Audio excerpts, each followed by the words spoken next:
اور انسان غلطیوں کا پتلا ہے، تب اس کی نظر کہاں جا کر کے ٹک جائے، آپ کے جسم کے کس حصے کا وہ اپنے آپ کو پاگل کر لے، پھر اپنی ہوس کا نشانہ بناتے ہوئے ایسے کام کا ارتکاب کر لے جس کام سے آپ کی دنیا بھی رسوائی ہے، آخرت میں بھی رسوائی ہے۔ اس لیے پرہیز کیا جائے۔ سب سے پہلے ہماری ماں اور بہنوں کے لیے جو میسج ہے، اس جلسے کے تعلق سے جو پیغام ہے، وہ یہ ہے کہ سب سے پہلے آپ کے سر کے بال کو دیکھنے کے لیے بھی لوگ ترس جائیں۔ آپ اپنے آپ کو اتنا باپردہ کر لیں کہ آپ کی آنکھوں کو بھی غیر مرد دیکھ نہ سکے، آپ کے ہاتھوں کو بھی غیر مرد نظر سے دیکھ نہ سکے۔ اپنے آپ کو گھروں کے اندر اس حد تک قید کر لیں کہ بلا ضرورت شدیدہ آپ کو چوراہے پہ نہ دیکھا جا سکے، آپ کو سڑکوں پہ نہ دیکھا جا سکے، آپ کو میلوں کے اندر نہ دیکھا جا سکے۔ لیکن اگر آپ نے اپنے آپ کو اتنا مضبوط سمجھ رکھا ہے کہ آپ اس جہنم کا مقابلہ کر سکتی ہیں، اس آگ کا سامنا کر سکتی ہے، قبر کے اندر موجود بچھوؤں کو اپنے جسم نچوا سکتی ہے، تو پھر آپ کے لیے آزادی ہے۔ آپ جن کے ساتھ چاہے فری ہو سکتی ہے، جن سے چاہے کالنگ کریں، جن سے چاہے بات کریں، جن کے ساتھ چاہے محبت رکھیں، جن کے ساتھ چاہے تعلق رکھیں۔ لیکن ہمیں جہاں تک معلوم ہے، ہمیں جہاں تک جانکاری ہے، کسی انسان کے بس کی بات نہیں کہ وہ جہنم کی آگ کا سامنا کر سکے، وہ عذاب قبر کا سامنا کر سکے، وہ ہونے والے عذاب کا مقابلہ کر سکے، جب ہم اس طاقت کو نہیں رکھتے۔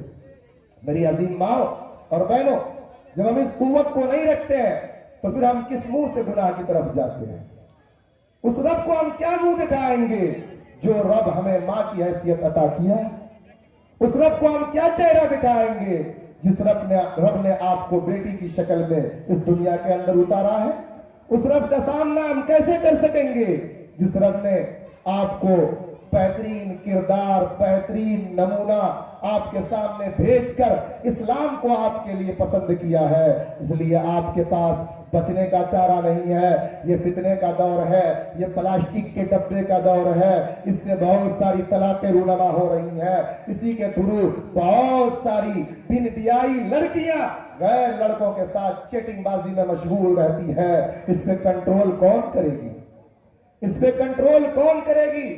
میں آپ کو سنائے دینا چاہتا ہوں کہ آپ کون ہیں، میں آپ کو بتائے دینا چاہتا ہوں کہ آپ کیا کر سکتی ہیں اور کیا نہیں کر سکتی ہیں۔ ایک عورت اگر ٹھان لے، ایک عورت اگر اپنے آپ کو سچ معنوں میں اولے دن سے، اس دن سے جس دن وہ اپنے شوہر کے ہاتھوں میں پہلے پہل ہاتھ ڈالی تھی، اس دن سے اپنا ایک مزاج بنا لے کہ آج ہماری زندگی کسی اور کی زندگی بن گئی ہے، چنانچہ ہم موت تک اپنے جسم پر کفن لپیٹنے تک اپنے شوہر کے علاوہ کسی اور کے سامنے اپنے چہرے کی نمائش بھی نہیں کریں گے۔ وہ عورت اسی وقت سے جس وقت نم آنکھوں کے ساتھ ان کے خاندان ان کو کسی مرد کے ہاتھوں میں دے دیتے ہیں، ٹھان لے، اپنا مزاج بنا لے کہ ہم کو ایک کی ہو کر رہنا ہے، انیک کی ہونے کی کوشش نہیں کرنا ہے، تو یاد رکھیے اگر ایسا کرنے والی عورت معاشرے کے اندر آ جائے تو ایسی عورتوں کی گود سے بہترین پروڈکٹ معاشرے کے اندر نمودار ہوگا۔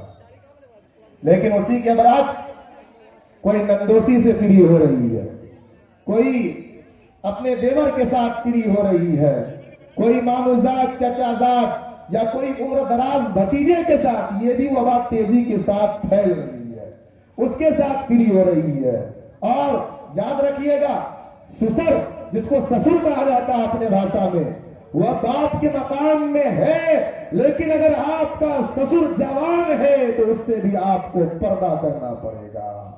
باپ بھلے غیر محرم نہیں ہے، لیکن باپ بھی اگر جوانی کے عالم میں ہے تو اس باپ سے بھی آپ کو پردہ کرنا پڑے گا۔ بھائی بھلے غیر محرم نہیں ہے، لیکن بھائی آپ کا جوان ہے تو امکانی طور پر ان کے سامنے بھی آپ کو پردہ کے ساتھ رہنا ہوگا۔ ہاں، ہم یہ کہہ رہے تھے اگر کوئی خاتون، کوئی عورت اس وقت سے اپنا مزاج بنا لے کہ آج میرے ماں باپ نے جس بیچارے کے ہاتھ میں، مرد تو بیچارہ ہی ہوتا ہے نا، مرد کا چارہ تو عورتوں کے پاس ہوتی ہے، وہ جس شکل کا چارہ ڈالتی ہے عورت اسی شکل کا بن جاتا ہے، اس لیے چارہ آپ کے پاس ہے، بیچارہ ادھر ہے، بغیر چارے کا ہے، اس کو جیسا چارہ دیں گی، اگر آپ کا چارہ بہترین ہوگا تو آپ کا مرد بھی کسی اور بیچاری کی طرف نہیں جائے گی، لیکن آپ کا چارہ خراب ہوگا، آپ کے کردار کے اندر نقص ہوگا، آپ کی بہترین کردار اس کے الٹ ہوگی تو آپ کا بیچارہ بھی کسی بیچاری سے منسلک ہو جائے گا اور معاشرہ بگاڑ ہو جائے گا۔ بہرحال ہم کہنا یہ چاہ رہے تھے، اگر کوئی خاتون اپنا مزاج بنا لے کہ آج جو ہمارا نکاح ہوا ہے، ہماری شادی ہوئی ہے، وہ کیوں ہوئی ہے؟ اس وجہ سے نہیں ہوئی ہے کہ ہمارے باپ کے پاس کھلانے کا پیسہ نہیں تھا، اس وجہ سے نہیں ہوئی ہے کہ ہمارے خاندان والوں کے پاس ہمیں کپڑے پہنانے کا، پردے دلانے کا پیسہ نہیں تھا، ہماری زندگی کو جوڑنے کا، ہماری زندگی کو گزارنے کا ان کے پاس پیسہ نہیں تھا، نہیں، اس وجہ سے ہوا ہے کہ ہم جس اسلام دھرم کو پیدا کرتے ہیں اس دھرم کے اندر نکاح کو سنت کی حیثیت حاصل ہے، اور اس وجہ سے نکاح ہوتا ہے تاکہ اس سے اولاد ہو، تاکہ اس سے اس معاشرے کے اندر، اس معاشرے کی بقا کے لیے نسلیں پیدا ہو، اور اس وقت اپنی ذمہ داری سمجھتے ہوئے ہماری ماں اور بہنیں یہ ٹھان لیں کہ ہم اپنے آپ کو اتنا باکردار بنائیں گے، اتنا باکردار بنائیں گے کہ ہمارا بیٹا کل اگر کسی بازار کے اندر جائے گا، ہمارا بیٹا اگر دوستوں کے اندر جائے گا، ہمارا بیٹا اگر کسی مجمع کے اندر جائے گا تو اس مجمع کے اندر اگر 1000 لوگ ہوں گے تو ان میں سے کوئی ایک بھی کہنے والا نہ ہوگا کہ اس کی ماں بہت بیکار ہے۔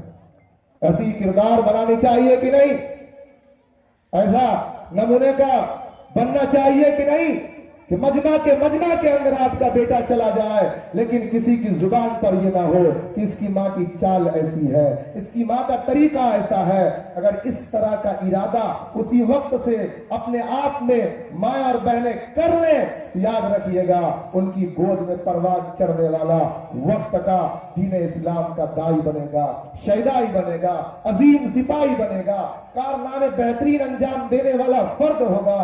لیکن اسی کے برعکس اگر آپ نے نکاح کا مقصد صرف دوسرا کچھ لے لیا تو آپ کی گود سے پروان چڑھنے والی اولاد آپ کے لیے پریشان کن ثابت ہونے والی ہے، آپ کی نندوں کو اڑانے والی ہے، چوری کرنے والی ہوگی، اچکا پنے کرنے والی ہوگی، نشہ خوری کرنے والی ہوگی۔ لیکن ابھی آپ کے وطن کے اندر جب بیٹا ہو یا بیٹی ہو، کوئی بھی بچہ ہو، اس وقت سے اگر آپ نے احتیاطی پہلو کو ملحوظ رکھا کہ ہمارے شکم کے اندر جو بچہ پروان چڑھ رہا ہے، اس بچے کے کان میں گالی کی آواز نہ جائے، اس بچے کے کان میں چغلی کی بات نہ جائے، اس بچے کے کان میں گندی بات نہ جائے، اس بچے کے کان میں لڑائی جھگڑے کی ٹیون نہ جائے، تو وہ بچہ مثالی پیدا ہوگا، وہ بچہ بہترین پیدا ہوگا۔ لیکن افسوسناک بات ہے کہ ہماری ماں کے بطن کے اندر بچہ پروان چڑھ رہا ہوتا ہے، ہماری ماں اپنی گوتنی سے لڑ رہی ہوتی ہے، اپنی پڑوسن کو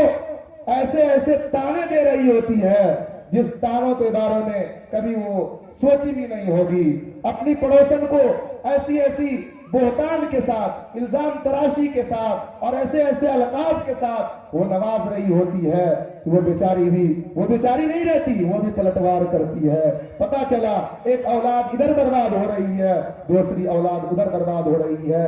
لہذا میری عزیز ماں، اگر آپ کا شوہر کمانے نہیں جاتا ہے، آپ کو ٹکا پیسہ لا کر نہیں دیتا ہے تو آپ اس کے لیے وبال جان ثابت ہو جاتی ہے، لیکن آپ کا شوہر فجر کی نماز میں نہیں آتا تو آپ کو تکلیف نہیں ہوتی۔ کیسا معاشرہ دیکھنا چاہ رہی ہیں آپ کا شوہر کماسود نہیں ہے تو اس بات سے آپ کو الرجی ہے، پریشانی ہے، ٹینشن ہے، لیکن آپ کا شوہر نمازی نہیں ہے تو اس بات سے آپ کو کوئی پرواہ نہیں۔ تو آپ اپنی اولاد سے بھی ہاتھ دھو لیجئے، اپنی جنت سے بھی ہاتھ دھو لیجئے اور اپنی عاقبت کے خیر اندیشی سے بھی ہاتھ دھو لیجئے۔ اگر آپ آج سے مزاج بنا لیں کہ ہم باپردہ رہیں گے، باحیا رہیں گے، کسی غیر محرم سے اگر تعلق بھی ہے تو ہم اس کو توبہ کے ساتھ بالکل ختم کر دیں گے، توبہ کو اللہ قبول کرتا ہے۔ اور اپنے شوہر کو نوکر نہیں، اپنے شوہر کو کمائی کی مشین نہیں، اپنے شوہر کو غلام نہیں، اپنے شوہر کو اپنے باپ کے ہاتھوں سے خریدا ہوا سامان نہیں بلکہ اپنے شوہر کو بادشاہ بنانے کی کوشش کریں گی.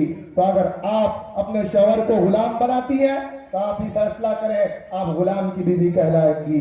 آپ اپنے شوہر کو سروینٹ سمجھتی ہیں تو آپ نوکر کی بیوی کہلائیں گی. لیکن اگر آپ اپنے شوہر کو بادشاہ کا مقام دیتی ہے, سر کے تاج کا مقام دیتی ہے, تو آپ کو بھی زمانہ بادشاہ کی بیوی کے نام سے یاد کرے گا, آپ کو بھی دنیا سر کے تاج کی بیوی کے نام سے یاد کرے گی. لیکن آج معاشرے کے اندر اتنی گڑبڑیاں جو ہو رہی ہیں, ہم تو کھلے طور پر کہیں گے کہ ہر گڑبڑی کے پیچھے عورتوں کا کردار, ہر جرائم کے پیچھے, ہر کرائم کے پیچھے صرف اور صرف عورتوں کا اہم رول ہے. آپ کا بچہ کسی کا سامان چرا کر لاتا ہے, آپ اسے بخوشی قبول کر لیتی ہیں. آپ کا بچہ کسی کو پیٹ کر, لڑ کر, کسی کو تکلیف پہنچا کر آتا ہے, آپ اسے اسلامی طریقے سے سمجھانے کے بجائے آپ پھاڑا باندھ کر کے میدان میں کود جاتی ہے. اور یہاں تک دیکھا گیا ہے شوہر کو کہا جاتا ہے آپ کے اندر دم نہیں ہے, پاور نہیں ہے, آپ چوڑی پہن کے گھر میں رہیے, ہم پھریا لیتے ہیں اس سے. آپ کا ڈپارٹمنٹ یہ نہیں ہے, آپ کا شعبہ یہ نہیں ہے, آپ گھر کی چیز ہے, آپ پردے کی چیز ہے, آپ کی حد شریعت کے اندر متعین ہے, آپ گھر کو جنت کے بنانے کے قائل ہے, آپ کو گھر کو جنت نما بنانے کے لیے دنیا میں بھیجا گیا ہے. دنیا کے جتنے پھنڈے ہیں, دنیا کی جتنی لڑائیاں ہیں, دنیا کے جتنے جھگڑے ہیں, یہ سب تو مرد کے پاس ہے. یہ ساری ذمہ داریاں مرد کو ہے. آپ کو موقع کہاں ہے کہ آپ کسی سے پنگا لیں؟ آپ بیٹی ہیں تو آپ کے باپ کے اوپر ذمہ داری ہے کہ آپ کو کما کے کھلائے. آپ بہن ہیں تو آپ کے بھائی کے اوپر ذمہ داری ہے کہ آپ کو سیفٹی کے ساتھ گھر کے اندر رکھے. آپ بیوی ہے تو آپ کے شوہر کی ذمہ داری ہے کہ آپ کو ملکہ اور رانی بنا کر کے گھر کے اندر رکھے. آپ اگر شوہر سے آگے چل کر کسی کی ماں ہے تو بیٹا کے اوپر ذمہ داری ہے کہ وہ آپ کو بہترین جنت بنا کر کے گھر کی زینت بنائے. آپ کہاں سے ہمیں ثبوت دے سکتی ہیں کہ آپ باہر نکلے؟ جب آپ بیٹی ہوتی ہے تو آپ کی پرورش باپ کے ذمے, جب آپ بہن ہوتی ہے آپ کی پرورش بھائی کے ذمے, جب آپ بیوی بنتی ہے آپ کی پرورش شوہر کے ذمے, جب آپ ماں بنتی ہے آپ کی پرورش ناز نخرے بیٹے کے ذمے. پھر کس کام کے لیے آپ باہر آ سکتی؟ کوئی گنجائش ہے؟ یا آپ اپنے آپ کو اتنی عقل مند سمجھتے ہیں اور اپنے دلہا کو اتنا للہا سمجھتے ہیں یہ نکما کسی کام کا نہیں ہے, اس سے کچھ نہیں ہوگا, سرپنچ کے پاس ہم جائیں گے, سرپنچ ہماری بات نہیں مانے گا تو منہ نوچ لیں گے, مکھیا کے پاس ہم جائیں گے, ہمارا شوہر اس لائق نہیں ہے کہ جا سکے, تو پھر آپ نے اس کو شوہر مانا ہی کہا. جو عورت اپنے شوہر کو اس لائق بھی نہ سمجھے پھر وہ عورت اس کو شوہر کہاں مان رہی ہے. اس لیے آپ کا شوہر بھلے آپ کی نگاہ میں بے وقوف ہو لیکن آپ کی پرورش کے لیے, آپ کے بچوں کی بہترین پرورش کے لیے جب بازاروں کے اندر وہ بھاری بھرکم کام کو انجام دیتے ہیں, بعض اوقات ہم نے اپنی آنکھوں سے دیکھا ہے اور ہماری آنکھوں سے بے ساختہ آنسو جاری ہونے لگے جب ہم نے کسی رکشہ چالک کو تماچے کھاتے ہوئے دیکھا, ہم نے کسی بوری اٹھانے والے کو اپنے سیٹ کی گالیاں سنتے ہوئے دیکھا ہے, ہم نے روڈ لائن میں کام کرنے والے کو کسی ٹھیکیدار کی زبانی گالی کا سامنا کرتے دیکھا ہے. میری آنکھوں سے آنسو اس لیے جاری نہیں ہوئے کہ یہ بیچارے کے ساتھ ظلم ہو رہا ہے, بلکہ اس لیے جاری ہوئے کہ یہ بیچارہ جن کے لیے پٹ رہا ہے, جن کے لیے مر رہا ہے, جن کے لیے رسوا ہو رہا ہے, جب یہ شام کو گھر جائے گا تو الٹا شام کو پھر اپنی بیوی سے بھی کھری کھوٹی سننی پڑے گی. اس لیے میری عظیم ماں, میری بہنوں, آپ اپنے آپ کو چاہیں تو جنتی بنا سکتی ہے, آپ اپنے آپ کو چاہیں تو جہنمی بنا سکتی ہے. اللہ نے اگر سجدہ کرنے کی اجازت اپنے سوا کسی اور کے اندر دیتا تو سب سے پہلے ہر عورت کو حکم ہوتا کہ اپنے شوہر کو سجدہ کرے, کیونکہ قرآن نے کھلم کھلا طور پہ کہا الرجال قوامون علی النساء کہ آپ کی سرداری آپ کے شوہر کے اوپر ہے. آپ یہ غلط فہمی اپنے ذہنوں سے نکال دیجئے کہ آپ اپنے شوہر کو بیوقوف تسلیم کریں، آپ اپنے شوہر کو ناعقل تسلیم کریں۔ وہ کتنا ہی ناعقل ہوگا، کتنا ہی بیوقوف ہوگا، وہ 4 عورتوں سے زیادہ دماغ رکھنے والا ہوگا، وہ 4 عورتوں کی طاقت سے زیادہ طاقت رکھنے والا ہوگا۔ اس لیے آپ اپنے شوہر کو غلام نہیں، آپ اپنے شوہر کو نوکر نہیں، بلکہ اپنے شوہر کو بادشاہ، راجہ بنا کر رکھیں گی، تبھی جا کر کے دنیا آپ کو رانی اور ملکہ کے نام سے یاد رکھے گی۔ دوسری ذمہ داری جو ہماری ماں کی بنتی ہے وہ یہ بنتی ہے کہ اپنی نسل کے ایمان کی فکر کرے۔ میں اپنی باتوں کو پھر سے دہرانے کی کوشش کر رہا ہوں۔ دوسری ذمہ داری کیا بنتی ہے؟ اپنی نسل کے ایمان کی فکر کرے، چاہے وہ نسل بیٹی کی شکل میں ہو یا وہ نسل بیٹے کی شکل میں ہو، دونوں میں برابر کی ذمہ داری ماں اور باپ کی بنتی ہے کہ اول وقت سے اپنی اولاد کو ایسے ماحول سے دور رکھے جس ماحول کے اندر جا کر کے وہ اولاد نشیڑی بن جائے، جس ماحول کے اندر جا کر کے وہ اولاد زناکار بن جائے، جس ماحول کے اندر جا کر کے وہ اولاد رشوت خور بن جائے، جس ماحول کے اندر جا کر کے وہ اولاد بے ایمان بن جائے، جس ماحول کے اندر جا کر کے وہ اولاد بے نمازی بن جائے، جس ماحول کے اندر جا کر کے وہ اولاد بے دین بن جائے۔ یہ ماں کی ذمہ داری ہے کہ سب سے پہلے اپنی اولاد کے ماحول کی خبر رکھے۔ آپ کی اولاد گھر سے کئے بجے نکل رہی ہے، گھر کو کئے بجے پہنچ رہی ہے، اور اس درمیان میں کون کون سا گل کھلا رہی ہے، اس بات کی جانکاری رکھنا ہر ماں اور باپ پر واجب اور ضروری ہے۔ آج 10 روپیہ کما کر لا کر دینے والا بیٹا آزاد ہو جاتا ہے، اگر باپ بیچارہ کسی دیوار سے ٹیک لگا کر اسے کچھ کہتا ہے تو اس بیٹا کے جواب سے پہلے ماں کا جواب آ جاتا ہے۔ ایسا لگتا ہے کہ کمائی ہی سب کچھ ہے، پیسہ ہی سب کچھ ہے۔ اگر آپ میں سے کوئی عقل رکھتی ہے تو بتائیے، یہاں بوڑھی ماں بھی بیٹھی ہے، جوان عورت بھی بیٹھی ہے، آپ میں سے کسی نے دیکھا ہے کہ ایک بہت بڑا مالدار اس دنیا سے گزرا ہے، انہوں نے اپنی قبر کے اندر ATM مشین لگوایا؟ کسی نے دیکھا ہے؟ موبائل کے اندر سنا ہے؟ یا کسی دنیا کا واقعہ آپ کے سامنے ایسا آیا ہے کہ وقت کا بہت بڑا قارون تھا، وقت کا بہت بڑا پیسہ والا تھا، جب وہ مرنے لگا تو پوری دولت کو سمیٹ کر اس کی قبر کے سرانے رکھ دیا گیا ہو؟ ایسا نہیں ہے۔ تو پتہ کیا چلا کہ قبر کے اندر پیسہ کام نہیں آئے گا، قبر کے اندر روکڑے کام نہیں آئیں گے، قبر کے اندر روپیہ کام نہیں آئے گا۔ تو پھر قبر کے اندر کام آنے والی چیز کیا ہے؟ قبر کے اندر وہی کام آئے گا جو کردار آپ نے اپنے شوہر کے ساتھ نبھایا ہے۔ قبر کے اندر وہی کام آئے گا کہ آپ بہن ہونے کی حیثیت سے اپنے بھائی کو سر کے ساتھ، اونچا سر کے ساتھ جینے کا موقع دیا۔ قبر کے اندر وہی کام آئے گا کہ آپ بیوی ہونے کی حیثیت سے آپ نے اپنے شوہر کی امانت میں بالکل خیانت نہ کی ہوگی۔ آپ کی قبر کے اندر وہی کام آئے گا کہ آپ نے اپنی نسل کو اپنے باپ کے لیے اس درجے بنا دیا ہے کہ آپ کے جانے کے بعد بھی وہ کسی مسجد کی امامت کرائے، آپ کے جانے کے بعد بھی کسی مکتب کے اندر بچے کو قال اللہ قال الرسول پڑھائے، آپ کے جانے کے بعد بھی وہ بچی اگر آپ کی لڑکی ہے تو کسی بنات کے اندر اللہ اور اس کے رسول کے دین کی ترویج و اشاعت میں مشغول عمل رہے۔ اگر آپ کی بچی اس قابل بن رہی ہے کہ آپ اس کے جانے کے بعد بھی یہ گمان رکھ سکتی ہیں کہ یہ بچی ہمارا نام دنیا اور آخرت دونوں جگہ روشن کرے گی، تو آپ کامیاب ہیں۔ اگر آپ نے اس کے برعکس کر کے اس دنیا کو چھوڑا تو یاد رکھیے سب سے پہلے کٹیا ہوگی قبر کے اندر، پھر میدان محشر کے اندر، پھر اس کے بعد رسوائی ہوگی۔ کیسی رسوائی؟